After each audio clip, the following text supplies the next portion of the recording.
the fucking Reds. Where did that come from?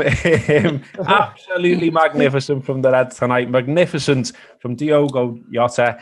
An hat-trick. All of the front three scored. Everyone played well. The goalie made saves. Everything you could want. We got everyone off the pitch at the end and put everyone on. All nice and ready for City at the weekend. Kev, you couldn't have really written it better than that, could you, mate? You genuinely couldn't, unless, as John said before, he's you have both teams to score and Liverpool to win. The one at the end would have been better for him. But for everyone else's place, it was absolutely perfect, really. You couldn't have, as you say, Jota, mate, what a player he's turned out to be. The only person who's had a bad night tonight, I reckon, is Bobby, isn't it?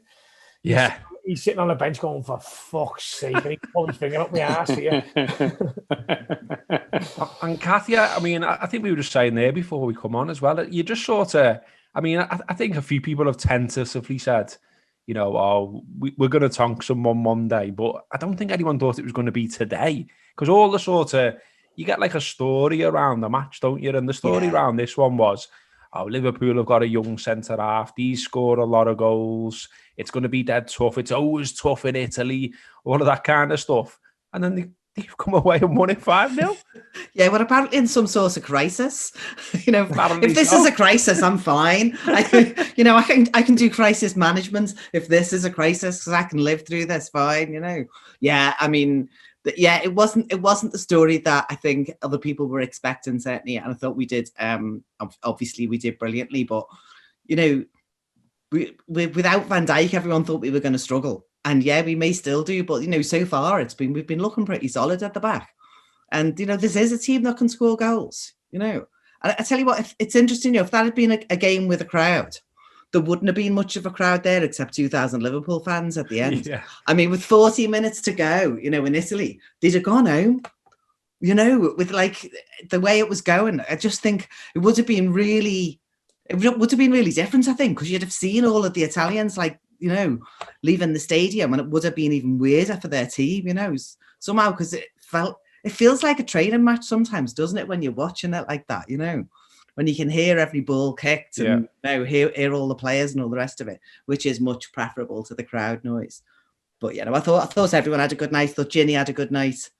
Hendo, Trent, Robbo, I mean, everyone. You can go right through, can't you? Yeah. Jacko, you know, I think one of the big things everyone was saying before the match as well was, will he drop Bobby because Bobby's been a little bit off it, and will he put Jota in because he's been very much on it, and he did it. And Jota was unbelievable, wasn't he, mate? I mean, the dinked finish, the pulling the one out the air and banging it finish, and he just looks like he's played for us for years, and he's barking at people and he's snarling at their defenders. And you know, I know it got given against him, but I absolutely love that shoulder barge he did on the defender, and just everything about him, just brilliant. And I've got to say as well, mate, I don't know where you were on it, but I'm happy to say me included. When we paid all that money for him, I was a bit like, who?